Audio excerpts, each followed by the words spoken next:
Bienvenue à cette sixième partie de Monsieur Jésus qui va être consacrée entièrement à ses miracles.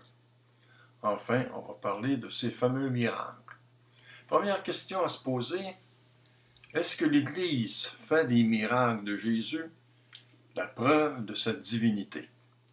Eh bien oui, c'est très clair, au numéro 447 du catéchisme du Concile de Vatican II, elle dit « Tout au long de sa vie publique, ses gestes de domination sur la nature, sur les maladies, sur les démons, sur la mort et le péché, démontraient sa souveraineté divine. » Donc, l'Église fait des miracles de Jésus une preuve de sa divinité. Voyons voir ce que le principal intéressé en dit. Jésus, au contraire, n'attache pas beaucoup d'importance au miracle. Il dit à sa génération, il vous sera donné un seul signe, le signe de Jonas. Et il dit très souvent, si je ne fais pas de miracle, si je ne donne pas de signe, comme il dit souvent, vous ne croirez pas. Il attache plus d'importance à la foi qu'au miracle. Mais comme Jésus est ambigu, il va dire quelquefois qu'il n'a jamais fait ces miracles sont les plus grands miracles de l'histoire. Alors, les miracles de Jésus, la première chose qu'il faut voir, c'est que Jésus, si vous croyez qu'il est Dieu, il s'est incarné, et il s'est incarné dans un pays pauvre, où les malades sont nombreux, les infirmes aussi, les possédés du démon ne se possèdent plus. Et en passant, c'est assez curieux, parce que si le démon possède des gens qui ont fait des péchés, les pharisiens, les scribes et les docteurs devraient être tous possédés par le démon. Or, il n'y en est pas question dans l'Évangile. Ce sont toujours de pauvres diables. On a l'impression que Jésus s'est incarné pour venir visiter sa création et qu'il constate qu'elle est ratée. Elle est ratée, sa création. Et très souvent, on dit que Jésus a pitié de la foule. Il n'aime pas la foule, il a pitié de la foule. Eh bien, il devrait se dire, si je suis Dieu, c'est le résultat de mon action. Ce n'est pas beau, la création. Donc, il fait face à une création ratée. Mais lorsque l'Église donne au miracle de Jésus un caractère de divinité, elle oublie bien des choses. Elle oublie de réfléchir un peu parce que Satan, dans les évangiles, fait des miracles. Il transporte Jésus en haut du temple, ensuite aux fêtes de la montagne la plus haute. Il fait des miracles et surtout, il possède beaucoup de gens, des possessions. Alors, Satan fait aussi des miracles. Est-ce que Satan est Dieu pour autant? Mais il n'y a pas seulement que Satan, il y a tout un nombre incroyable de gens qui ont fait des miracles bien avant lui, et là, ils le font mentir, parce que lorsqu'il dit qu'il a fait les plus grands miracles, ce n'est pas vrai. Prenons Moïse. Moïse en a fait des miracles. Hein? Jésus a fait la multiplication des pains. Il a donné à manger à 5000 personnes. On dit 4000 dans un évangile, 5000 dans l'autre. Donc, mais sans compter les femmes et les enfants. Ce qui veut dire qu'on doit doubler ça, disons 10 000 personnes. Avec les enfants, 2 enfants par famille, on peut dire, en moyenne. On est rendu à 20 000 personnes. Jésus multiplie les pains pour 20 000 personnes. Qu'est-ce que Moïse fait? Moïse sort de la terre promise et la Bible nous dit qu'il y avait 600 000 personnes. C'est un chiffre absolument incroyable. On verra dans la Bible immorale que c'est impossible de voyager avec 600 000 personnes, sans compter les femmes et les enfants. Alors, si on compte les femmes, ça fait déjà 1 200 000. Et les enfants, on est rendu à 2 400 000. Vous imaginez, ça laisse des traces, ça, 2 400 000 personnes. Et on n'a retrouvé aucune trace du passage de Moïse dans le désert d'Arabie. Alors, mais quand même, on nous dit que Moïse a nourri avec la manne du ciel 2 400 000. C'est un miracle autrement plus important que celui de Jésus. Et il les a nourris longtemps. Il ne les a pas nourris une seule fois. Il les a nourris pendant plusieurs jours, pendant des semaines peut-être, je ne sais pas. Jésus marche sur l'eau. Bon, c'est très beau, on marcher sur l'eau. Remarquez que moi, les miracles, là, je fais comme Renan. Renan dit, je ne parle pas des miracles parce que je n'étais pas là. Et moi non plus, je n'étais pas là, je ne conteste aucun miracle, mais je pense qu'il y a un certain nombre de choses à dire sur les miracles, il y a de quoi à réfléchir. Et alors, eh bien, Jésus marche sur l'eau. Admettons qu'il a marché sur l'eau, je ne conteste pas ça. Mais qu'est-ce qu'a fait Moïse? Moïse a ouvert la mer Rouge pour laisser passer les Hébreux et ensuite il l'a refermée pour noyer l'armée du Pharaon. C'est un miracle beaucoup plus grand. Si vous prenez Josué, Josué a arrêté le soleil. Jésus n'a jamais arrêté le soleil, n'a jamais arrêté la lune, n'a jamais arrêté Mars ou Jupiter. Jésus n'a rien fait à ce point de vue-là. Vous allez dire, oui, mais Jésus a fait des résurrections. Ah oui? Élie en fait des résurrections aussi dans la Bible. Et Élisée fait une résurrection aussi. Et après Jésus, Pierre va ressusciter la veuve de Joppé. Et Paul va ressusciter le jeune homme qui tombe du 2e étage.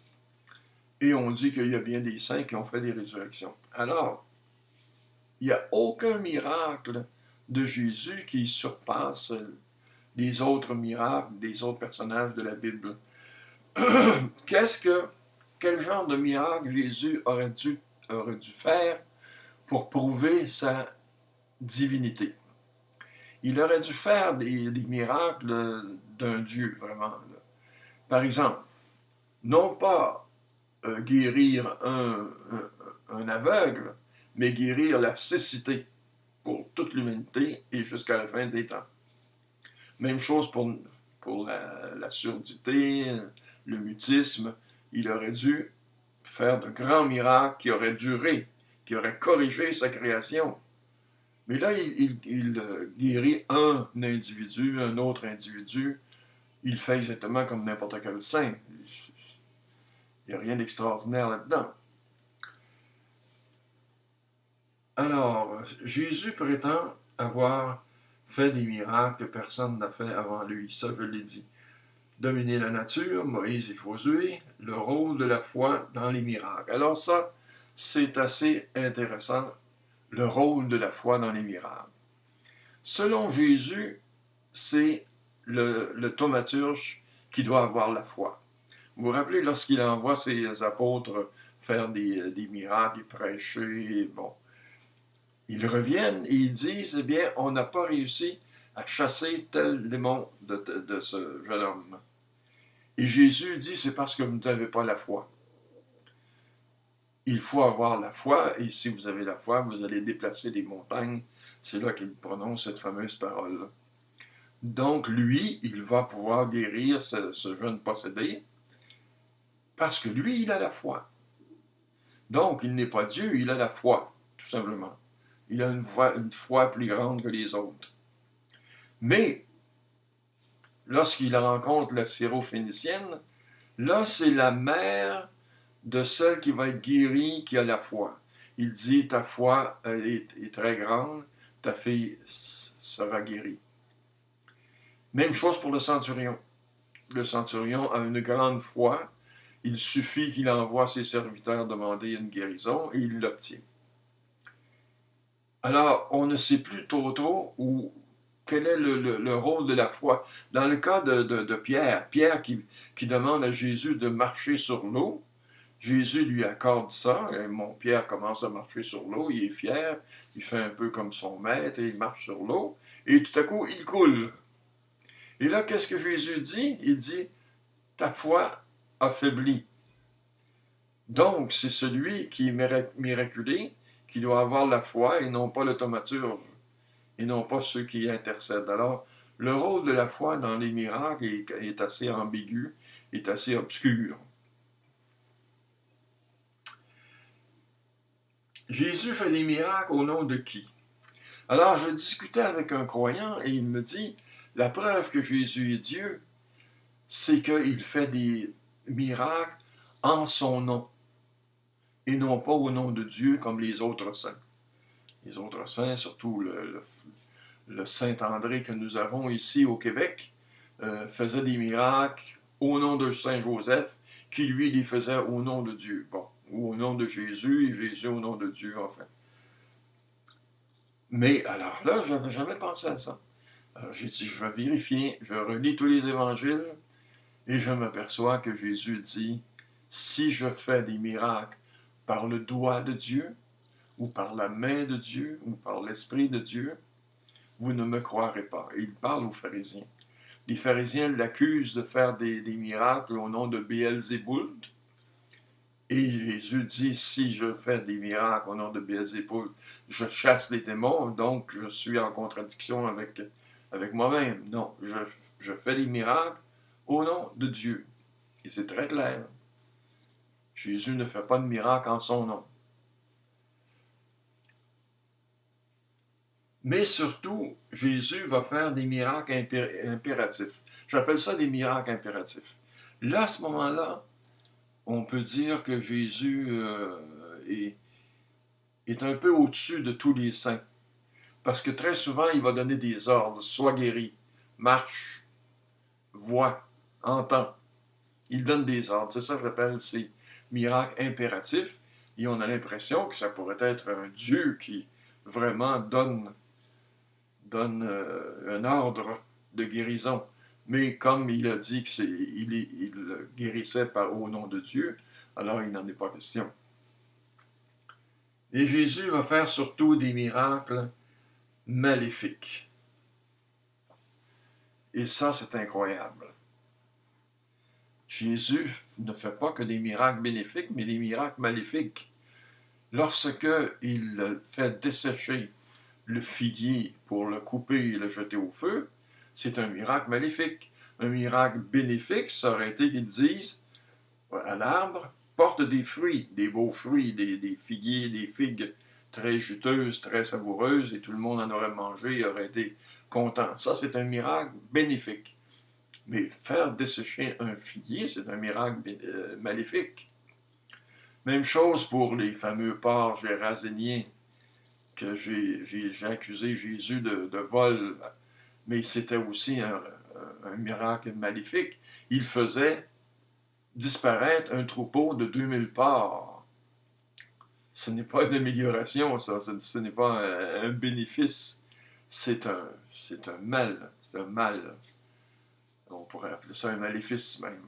Ça en fait deux.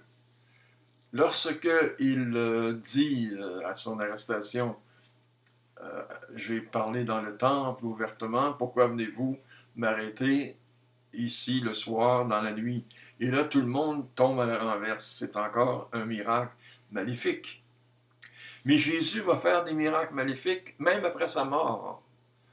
Souvenez-vous le chemin de Damas. Il va renverser Paul. C'est un geste de violence. Il va le rendre aveugle. Lui qui a donné la vue à tellement de gens, il va rendre Paul aveugle. Ça n'a aucun sens. D'ailleurs, je reparlerai du fameux chemin de Damas, qui est une pure invention de Paul. Et puis, lors de la bataille de Constantin,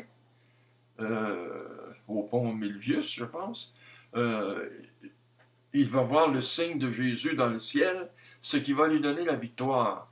Or, on a l'impression que Jésus se mêle de batailles militaires, qu'il va causer la mort de gens, de soldats, en prenant pour Constantin. C'est un miracle maléfique, ça aussi. Et il va répéter le même genre de miracle avec Clovis. Clovis qui va voir le même signe dans le ciel et qui va remporter la victoire grâce à Jésus. Alors, si nous revenons aux résurrections de Jésus, Jésus ressuscite Lazare. C'est son plus grand miracle. Pourtant, les trois synoptiques ne parlent pas de la résurrection de Lazare. Est-ce que c'est possible? Non seulement que les trois autres évangélistes ne parlent pas du plus grand miracle de Jésus, mais que le Saint-Esprit ait oublié de leur inspirer d'en parler. C'est impossible. C'est la preuve très claire que Jean a inventé la résurrection de Lazare. Pourquoi il l'a inventé? C'est parce qu'il voulait absolument convaincre les gens. Les évangiles, c'est des livres de propagande. Hein? Il voulait convaincre les gens que Jésus était Dieu. Et d'ailleurs, on voit que dans tous les détails qu'il donne dans ce récit-là, il veut nous convaincre. Il dit, par exemple, que c'était le 4e jour et que le cadavre commençait à sentir. Pourquoi il dit ça? C'est parce que dans l'Antiquité, on croyait que 3 jours après la mort, on pouvait se réveiller. On tombait dans un coma et on pouvait se réveiller. Et ça arrivait d'ailleurs, ça va arriver jusqu'au 19e siècle. C'est pour ça qu'on s'est mis à embaumer les gens, parce qu'on trouvait des gens qui se réveillaient dans leur tombeau et qui, de désespoir, se dévoraient un bras, ou vous imaginez l'horreur de se réveiller d'un coma alors qu'on est déjà enterré vivant. Alors Jésus, d'ailleurs, à son époque, Jésus et bien d'autres, ne distinguent pas très bien entre le sommeil, la mort, le coma. C'est pas très clair. Jésus dit de la fille de Jaïr, elle n'est pas morte, elle dort. Et il va dire la même chose de Lazare. Il va dire, il dort, il n'est pas mort. Puis ensuite, il se rétracte, il dit, ah ben oui, il est mort. Il est mort pour la plus grande gloire du Fils de l'homme. Imaginez-vous l'horreur. C'est comme si un médecin vous rendait malade pour ensuite avoir la gloire de vous guérir. Or, Jésus laisse mourir Lazare, son meilleur ami. Il le laisse mourir pour ensuite le ressusciter. Alors, si vous regardez, si vous lisez la résurrection de Lazare, on voit que c'est une pure invention de Jean et ça n'a aucun sens. Le miracle, il faut dire, pour mettre un point final au miracle, que c'est une suspension des lois divines. Si vous croyez qu'il y a un Dieu, alors Dieu a fait des lois. Et en général, la nature observe ces lois-là. Hein? Si vous laissez tomber une pomme, la pomme va tomber à terre, elle ne va pas se mettre à monter dans les airs. Et en général, les lois de la nature sont respectées et la science peut les étudier, peut les exploiter. Mais si vous faites un miracle, là, vous suspendez les lois divines. Vous demandez à Dieu de suspendre pour un individu, quelquefois pour un groupe, mais de suspendre ses propres lois. Il faut réfléchir à ça. Un miracle, c'est pas n'importe quoi. Un miracle, c'est comme une anomalie dans la création. Alors voilà, je pense que j'ai assez démontré que les miracles de Jésus ne sont pas une preuve de sa divinité. Bien que les croyants y attachent énormément d'importance. Un croyant me disait, mais qu'est-ce que tu fais des miracles de Jésus? Eh bien voilà ce que j'en fais, je viens d'en faire la démonstration. Après les miracles, il y a un certain nombre de choses importantes à dire. Dans les évangiles, nous avons 2 généalogies.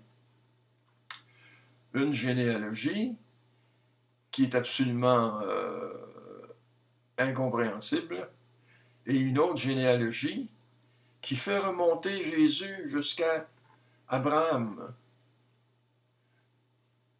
Comment peut-on donner une généalogie à un Dieu? Vous allez me dire, c'est la généalogie de l'homme. Mais oui, mais si c'est la généalogie de l'homme, c'est aussi celle de Dieu. Parce que, remarquez toujours, l'Église dit dans le catéchisme, Jésus était à la fois et en même temps homme et Dieu. Donc, on ne peut pas séparer l'homme de Dieu, il était en même temps et à la fois homme et Dieu. Alors, on ne peut pas donner une généalogie à un Dieu. D'autant plus que la généalogie la plus simple qu'on nous donne, c'est celle de Matthieu. C'est une généalogie dans laquelle il y a des criminels. Il y a des... Alors, David, évidemment, c'est un criminel. Et puis, il y a des prostituées, il y a toutes sortes de monde qui ne sont pas très dignes d'être dans la généalogie d'un Dieu.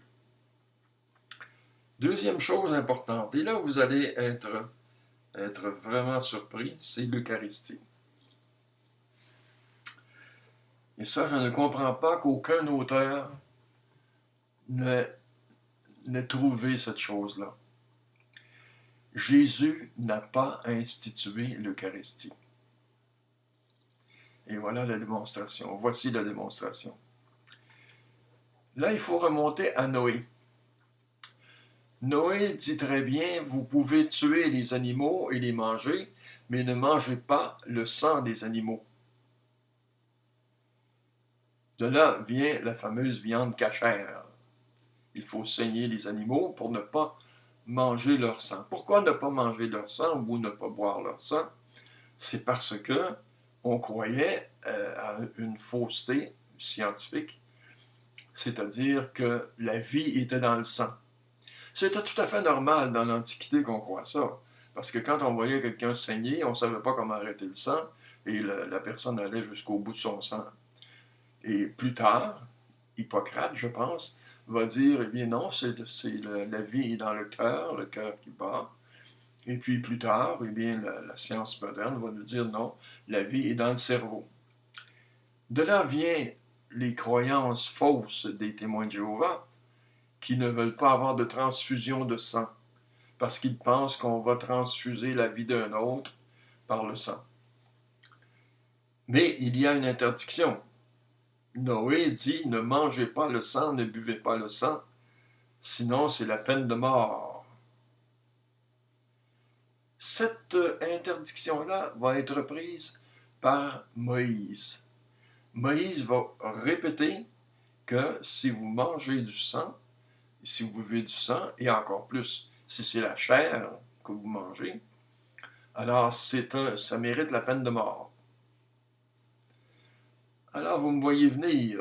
Jésus dit à la dernière scène, « Prenez ce vin, ceci est mon sang, et prenez ce pain, ceci est mon corps. »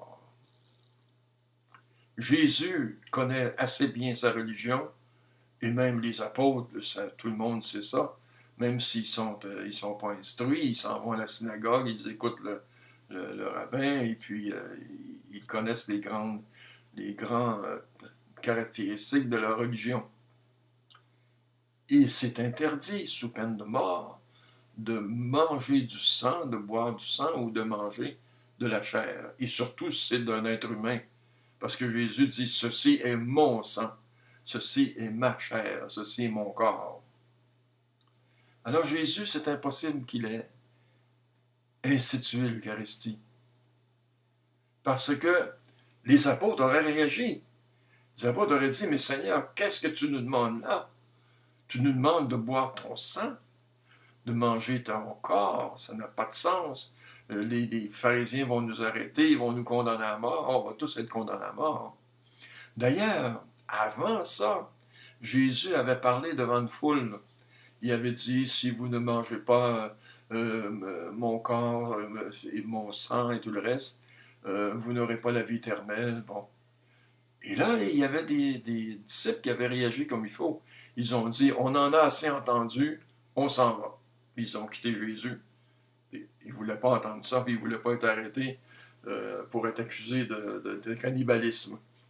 Parce que l'Eucharistie, c'est une sorte de cannibalisme, dans le fond. Alors, vous allez me dire, comment se fait-il que dans les évangiles, nous avons l'Eucharistie? D'abord, vérifiez chacun des évangiles. Il y a des évangiles qui consacrent un petit paragraphe à l'Eucharistie. Et même Jean, dans sa dernière scène, ne parle même pas de l'institution de l'Eucharistie. Pourquoi on a ajouté ça? Eh bien là, il faut se revenir aux auteurs de l'Évangile qui étaient tous des Grecs. Les Grecs sont habitués aux dieux. Ils ont des dieux, Jupiter, Apollon, Athéna, et Vénus. Ils en ont des dieux et des déesses. Ils sont habitués à ça. Il y en a un parmi eux, c'est Dionysos. Et son équivalent chez les Romains, Bacchus. Les bacchanales, les fameuses bacchanales. Et alors, qu'est-ce que les Grecs croyaient? Ils croyaient que le vin, c'était le sang de Dionysos. Ils croyaient que le vin, c'était le sang de Bacchus. Et alors, ils disaient que si vous buvez du vin, vous buvez le sang de Dieu. Or, quand ils se sont convertis au christianisme et qu'ils se sont mis à écrire les évangiles, ils ont dit, mais Jésus est Dieu. Donc Jésus donne son sang lui aussi. Alors on va raconter ça. On va raconter qu'il a dit, buvez mon sang, comme Dionysos a dit, buvez mon sang. Et c'est tout à fait normal qu'il n'ait pas pensé que les apôtres réagissent, parce qu'ils ne connaissaient pas très bien la loi juive, et alors ils ne savaient pas qu'il y avait la peine de mort rattachée à ça. Et alors, ils ont tout simplement montré des apôtres inactifs qui recevaient le message de Jésus, qui prenaient le pain, ils prenaient le vin, et puis c'était tout à fait normal, c'était dans l'ordre des choses. Alors, on voit très bien ici que c'est l'Eucharistie, Jésus ne l'a pas instituée. Et l'Église en a fait un sacrement. L'Église en a fait un sacrement assez bizarre, parce qu'elle dit que quand le prêtre dit « ceci est mon corps, ceci est mon sang », que la substance du pain devient la substance du corps de Jésus et la substance du vin devient la substance du sang de Jésus. Or, on a déjà proposé à l'Église, maintenant qu'on a des télescopes, pas télescopes, mais microscopes électroniques, et de soumettre un morceau de pain avant la consécration et après la consécration pour voir s'il y a un changement de substance. S'il y a un changement de substance, ça veut dire que les cellules, les molécules, ne sont plus des molécules du pain, mais les molécules du corps de Jésus. L'Église n'a jamais voulu se soumettre à ce test-là, parce qu'elle dit que ce serait un sacrilège que de soumettre à la science le pain consacré. Ce qu'elle oublie, c'est que d'un autre côté, elle dit il n'y a pas de contradiction entre la science et entre la révélation. La science est supposée de confirmer la révélation de Dieu. Si la science peut le confirmer, donc il n'y a pas de problème à examiner un morceau de pain consacré. Mais on voit très bien là que ça chauffe pour l'Église. Alors elle aime mieux ne pas se soumettre à ça. Elle a soumis le Saint-Suaire à un test et ça n'a pas marché très fort, alors on est prudent. Voilà pour l'Eucharistie. Jésus était coupable devant la loi juive et la loi romaine. Ça, l'Église a toujours eu le discours que Jésus était innocent. C'était la pauvre victime qui n'avait jamais rien fait de mal et qui a été condamnée injustement. Ce n'est pas vrai. Devant la loi juive, Jésus était coupable de blasphème parce qu'il remettait les péchés, parce qu'il n'observait pas les lois du sabbat. Il était coupable de sacrilège parce qu'il avait chassé les vendeurs du temple, qu'il avait prêché dans le trésor du temple. Il était éminemment coupable. et il méritait d'être lapidé. Et si vous lisez les évangiles, simplement, toutes les fois où on veut lapider Jésus, c'est assez impressionnant. Et à chaque fois, évidemment, on a peur de la foule parce que la foule aime Jésus. Il fait des miracles pour elle, alors c'est normal. Alors, devant la loi romaine, c'est la même chose. Devant la loi romaine, Jésus se proclame roi des Juifs, ce qui est un acte de rébellion. Il entre à Jérusalem en se faisant acclamer fils de David, c'est un acte de rébellion. Il se proclame le roi des Juifs. Et les Romains ne veulent pas de ça du tout. Ça, c'est un Messie qui arrive, là, qui va leur donner encore du trouble, qui va soulever les gens, qui va causer de la violence et la répression des Juifs, des Romains. Alors, souvenez-vous toujours, hein, il vaut mieux qu'un seul homme meure que tout un peuple. Alors, Jésus méritait d'être crucifié. Il méritait d'être lapidé aussi. Au nom de la loi juive ou au nom de la loi romaine. Prétendre que Jésus était innocent, c'est faux. Il a enfreint la loi juive et la loi romaine. Mais il y a toujours le discours dominant de l'innocence de Jésus dans l'Église. On présente Jésus comme l'homme parfait. C'est un Dieu, il est parfait. Il n'a jamais rien fait de mal. Et pourtant, dans les conférences que je viens de donner, je vous ai démontré que Jésus était loin d'être un enfant de cœur. Jésus, en parole et en acte, méritait la mort, bien que je suis contre la peine de mort, mais aux yeux des Juifs et des Romains, il méritait la mort. Alors, ceci met fin à la 6e partie de Monsieur Jésus. Je vous remercie de votre attention. Et le prochain entretien, nous allons parler de la fausse mort de Jésus, de la fausse résurrection et de l'ascension qui n'existe pas, qui n'a jamais existé. Et ensuite, on conclura sur la fameuse notion de déicide. Merci.